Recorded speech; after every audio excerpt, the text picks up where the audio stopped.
Hello and welcome. It's the stroke of noon here in Lagos, Nigeria, and Lunchtime Politics begins with breaking news. This is Channels Television's breaking news.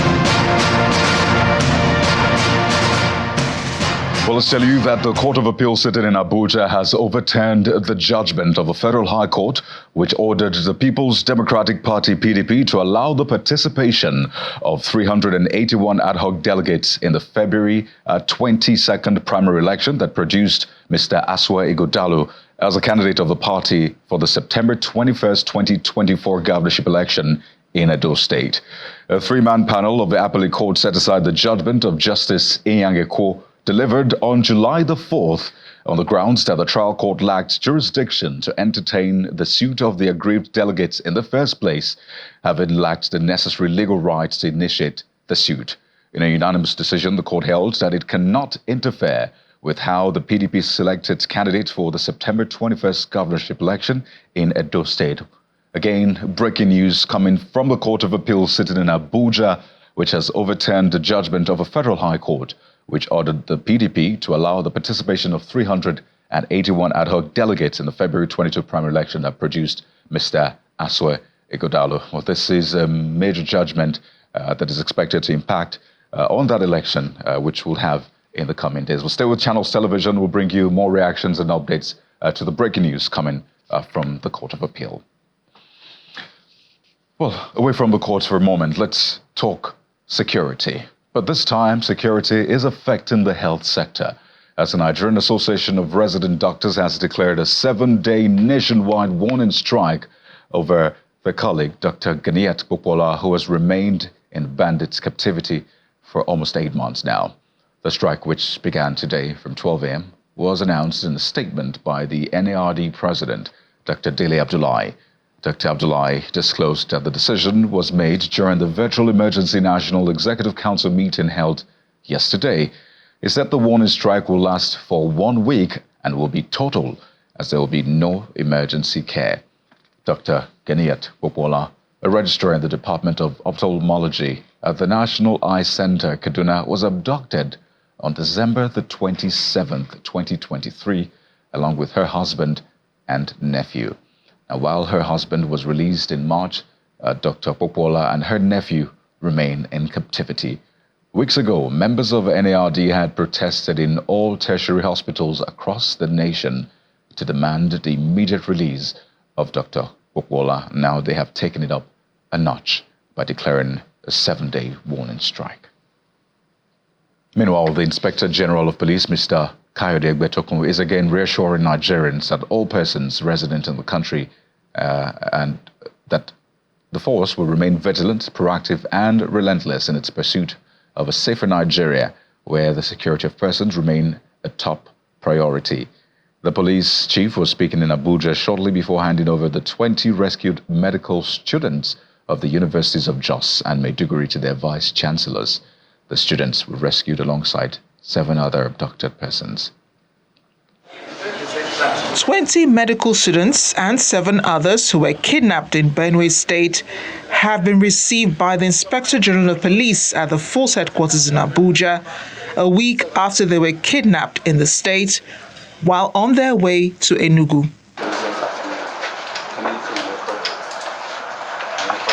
The Inspector General of Police reiterates his commitment to advancing efforts at combating crime in the country.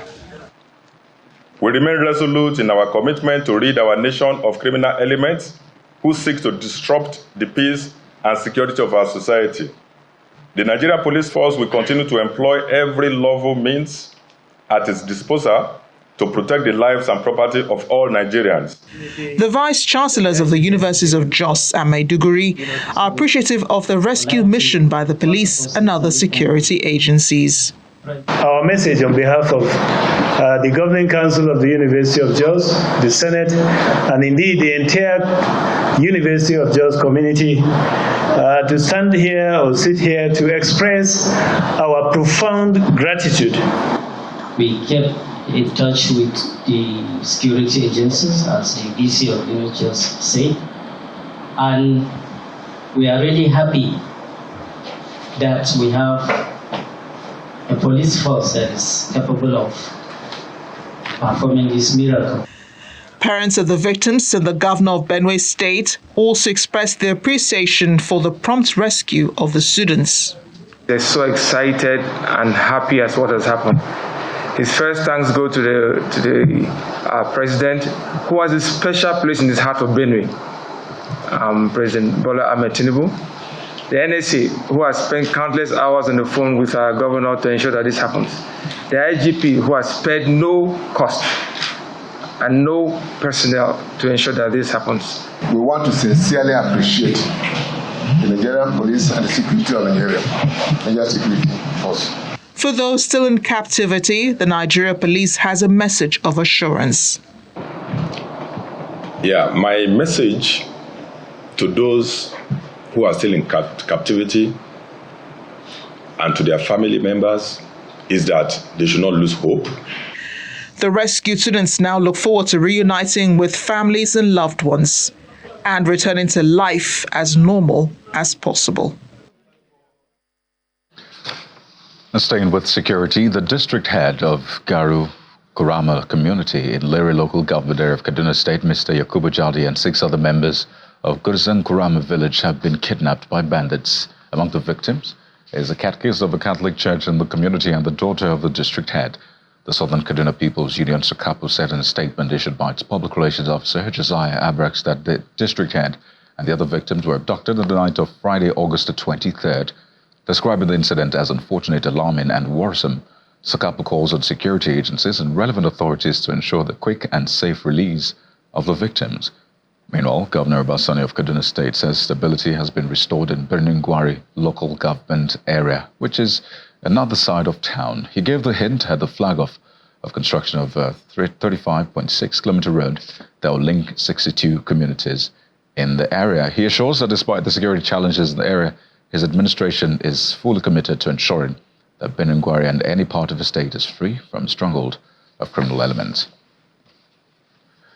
Well, let's now bring you more on the security situation in the country, particularly what now needs to be done in the light of the downtooling by the resident doctors of insecurity in Kaduna State, amongst others. We're joined by a security consultant, Mr. Kingsley Uzoma.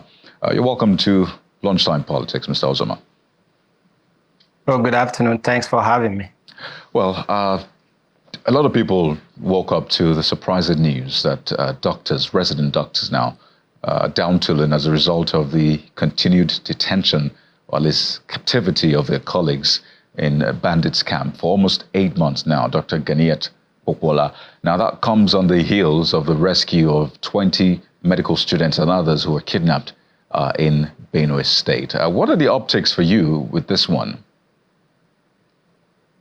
Oh, thank you for that. In the first place, start with, we must commend the efforts of the Nigerian police in ensuring the rescue of the 20 medical doctors, students, among others, which I followed up this thing very carefully and all that. So we must appreciate the police in that regard. That does not mean that we are totally happy for security being reactive. Okay, having doctors, especially those who man the health sector, which is a very critical aspect of our overall national built architecture. It's very sad that our doctors, among others, have to go through such a trauma. So the mandate of the police, which is crime prevention and crime fighting, needs to be enhanced, especially in the area of prevention, because it's much more cheaper and easier to prevent than to combat, to fight crime or being reactive. But again, the police, through this effort of rescuing the medical students precisely from Ado local government area of Benue State, proves again that the personnel of the police, when given the opportunity, can really do their work as the lead security agency on internal security agency. And that can be done with the aid of technology as displayed, okay, in that rescue, as against payment of ransom and what have you. But that also brings us to our environmental architecture based on crime prevention through environmental design, taking cognizance of the peculiarities of our environment, the roles and the vulnerabilities of students, and among other critical stakeholders. The police needs to go back to its drawing table to enhance its intelligence department and also the mufti personnel of the unit to make sure that they enhance intelligence gathering. We shouldn't have a situation whereby captives people will be adopted and they're going to stay in the forest, in the hand of kidnappers for days, weeks, not to talk of months. Well, so when you talk about technology and employing technology and how the police and other security agencies will actually deliver when they're given the right maybe tools and support, I then present to you the case of Dr. Ganiat Popola, one of several people, by the way, who are in captivity. We just reported the district head in Kaduna and 6 others who were kidnapped, right? So she's been in captivity for almost 8 months, and it's just mind-boggling to think that someone will be in captivity for that long. We've seen some of these bandits on TikTok, showing off money, showing off weapons, some of them in open areas. So people wonder, is it that we don't know where they are? Is it that we know where they are and we don't want to approach? They just basically wonder. It looks like these incidents are brazen enough and our security agencies are empowered to some extent. So what exactly is missing for you here? Okay, I think what is missing is actually the will to rescue. Especially, everything flows, there is chains of command. If the commander-in-chief, which is the president, gives the mandate to all the security agencies, say, guys, look, I give you 24 hours to have these people rescued, these captives. They have the mapping, they have the airs now, they have the landers now, the seal and what have you. And don't forget, virtually all Nigerians have access to mobile phones, among other things, and communications. You can track to the last place maybe an abductee was followed, or the location of the kidnappers and what have you. So you do your environmental scanning, mapping, and with the help, just like the reference at your opening remarks, you made a reference to how the Benue State Governor maintained constant communication with the Office of the National Security Advisor and the Office of the IGP to enhance the rescue of the medical students. So for the police and other security agencies, we've been advocating for mutual sharing of intelligence and technical support. And again, you need to maintain cordial relationship more closer to the people, because part of the challenges the police and other security agencies are having is, instead of doing a highway patrol and community policing in terms of maybe from time to time maintaining active surveillance across communities and cities, rather than they maintain roadblocks in certain areas. And these criminals, these bandits, are wise enough to know how to meander their ways to avoid, knowing fully where so point in time or so locations that there is a checkpoint here. So they know how to navigate their way to go off radar from the security agents. But if these security agents can enhance surveillance, highway patrol, community and interstate patrol, it will help, it will go a long way in enhancing security, because it is everybody's business, and also aligning with the principle of,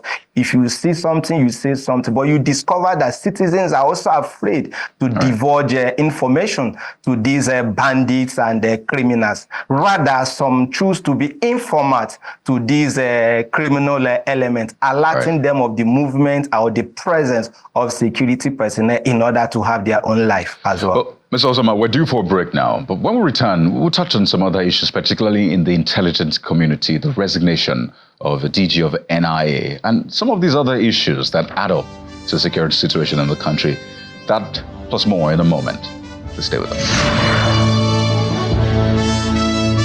You're welcome back to the program. The clock is ticking for security agencies to rescue Dr. Ganiat Popola, for whom The resident doctors have declared a 7-day warning strike. She's been in captivity for about 8 months now in Kaduna State. But she's also one of others, many others, who have since been kidnapped and remain in captivity across the country in Kaduna and some other parts of the nation. We'll be speaking with Mr. Kingsley, who's my security consultant, on this issue, as well as other security-related issues in the country. Mr. Ozoma, thank you for staying with us. I was going to come to something that played out over the weekend, the resignation of the Director General of the National Intelligence Agency. Now, that is a key agency when it comes to intelligence gathering, dissemination, but basically security in the country. For those of you in the security community, how are you receiving this resignation? What do you see? Well, Nigerians see one thing, but obviously you people see another thing. So what do you see? From my standpoint, is a welcome development, because in all fairness, he has so far contributed his quota and his best in this sector. But for me and many others in my field, we expect more. And that's why my advice is for the president not to be in a rush in appointing his replacement, because the replacement of that critical agency should not be based on politics or political alignment, rather more of a competence, because the NIA, that position is very, very critical. If we can get intelligence gathering, intelligence analysis, and sharing within the security communities, it will go a long way in solving our security issues. Imagine having someone being abducted for a period in captivity for 8 months and more, and we have no intelligence up to this moment to the locations and be able to spot and rescue. It calls for concern.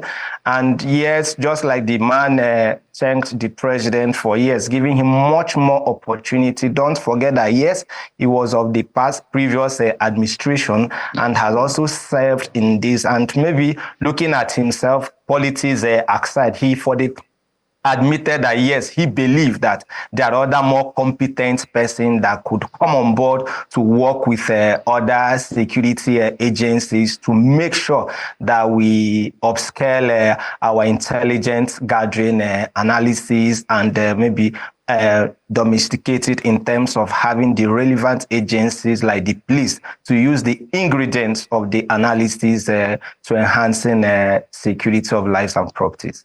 I know the jury's out there, particularly for Nigerians, how well he has performed in office, and other people who have been given, authority over various agencies, departments that have to do with security in the country. But Mr. Ozoma, it looks like we're entering a very dangerous dimension now. So if doctors, resident doctors, have gone on strike as a result of one of theirs who's been in captivity for about 8 months. There are other people who have been kidnapped. District head here, 6 other people in the same community, and others. So if we had their bodies, professional bodies or unions, going on strike as a result of kidnapping of one of them, then we'll have like a major challenge on our hands. So what kind of urgency would you expect now from this government and the security agencies and the heads? Should more people resign, or should they be tasked with fixing it? And if they will resign, they can go. Or maybe the president should take drastic measures and maybe sack some other people who aren't performing well. In all honesty, our major challenge boils down to politics, on the very fact that people are appointed to critical position based on who knows who, and political affiliation as against competence. It's very sad that maybe one would have to associate with a particular association in order to be rescued from kidnappers and bandits and what have you. In the first place, is it right? Is it fair for anybody, a citizen, fellow Nigerians to be kidnapped in the first place. Who are these kidnappers? I don't want to believe or say that they are foreigners or aliens in this environment. Even if they are operating within the Nigeria territorial borders. And the police is one critical agency that has an outpost division, not just in local governments, but across communities and major localities. And these kidnappers and bandits, they are not spirits, they are humans, and they also pass, be it narrow road, well-established road, and what have you.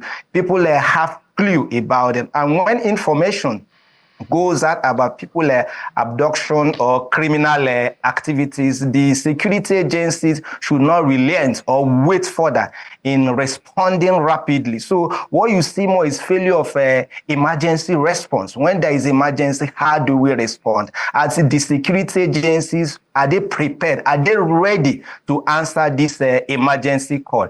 Yes, these persons are adopted. They call the emergency number. You stay 24 hours and no rescue. So government at all levels need to be very proactive, invest heavily in security and not play politics with issues of security, especially when it has to do now, in this case, our traditional institutions. Our traditional institutions need to be well protected. And again, I'm also happy that the police have taken another giant step in enhancing recruitment. And maybe the constables that have been recruited now, they are the police college, and in the next 6 months or so, the police will have more personnel, because the problem has always been that they have a shortage of manpower. Now, the president have given them the capacity, but it's one thing for you to have this manpower. It's also another for them to really have the passion to do the work effectively in terms of policing, because I can tell you that a large percentage of even those who enrolled or who signed on into this police recruitment, maybe if you interview them, they enrolled into the police not because they have the passion, but rather because of lack of a job, and they need to have themselves fixed somewhere to get ends meet. Well, Mr. Kingsley Uzoma, a lot of Nigerians will look at the spending for security, and when you say investment, naturally when you invest in something, you want to get returns as much as possible. Whether or not the returns are enough is another case entirely. But we have to thank you so much, Mr. Kingsley Uzoma. We expect that those people who are in captivity will be rescued. Those are the returns people are looking forward to. Mr. Uzoma Kingsley is a security consultant. Pardon me. Thank you for your time. Okay, yes.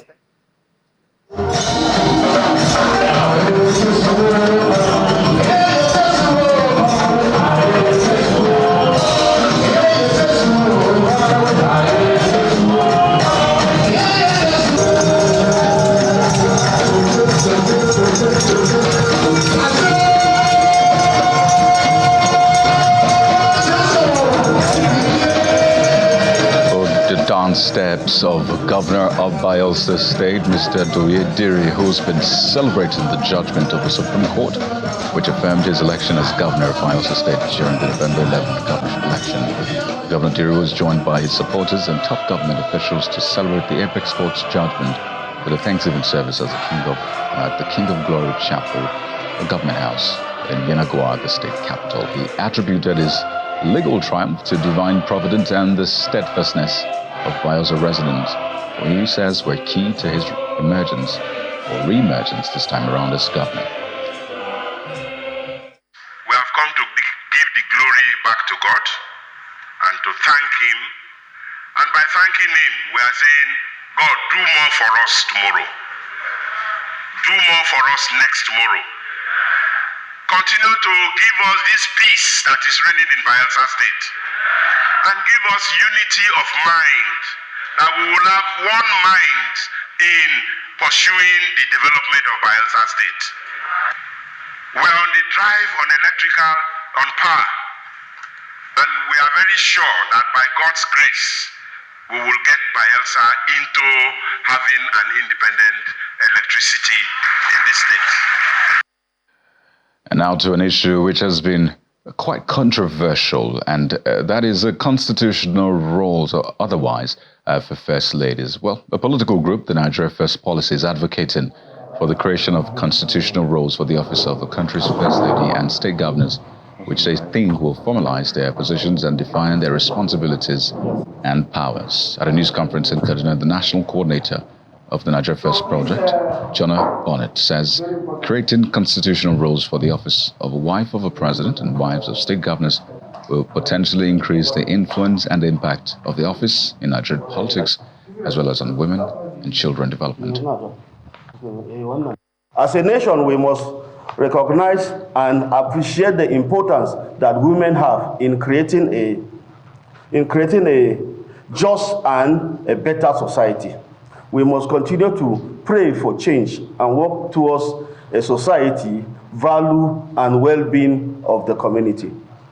As a group, we have spent a great deal of time thoroughly examining the various issues facing our country and identify the potential solution. Upon careful consideration, we have come to the conclusion that it is crucial, very, very crucial, that the National Assembly to introduce a bill that should officially and constitutionally acknowledge the office of the First Lady of the Federal Republic, as well as ladies of each state and local government area council. Firmly, we believe by doing so, the First Ladies will be in a better position to fulfill their primary role, which focus on the well-being of the family. Well, it'll be interesting to see the reaction of Nigerians to that proposal. But just before we go, let's bring you this news just in. Yet again, the Court of Appeal sitting in Abuja has overturned the judgment of a federal high court which ordered the People's Democratic Party, PDP, to allow the participation of 381 ad hoc delegates in the February 22nd primary election that produced Mr. Asuegu Dalo as a candidate of the party for the September 21st governorship election in Edo State. A three-man panel of the appellate court set aside the judgment of Justice Iyangeku delivered on July the 3rd on the grounds that the trial court lacked jurisdiction to entertain the suit of their group delegates in the first place, having lacked the necessary legal rights to initiate the suit. In a unanimous decision, the court held that it cannot interfere with how the PDP selects its candidate for the September 21st governorship election in Edo State. An election which, by the way, is less than 1 month away. Well, stay with Channels Television for all of your latest breaking news, political or otherwise. I'm Kayode Okikelu. You've been served. Goodbye.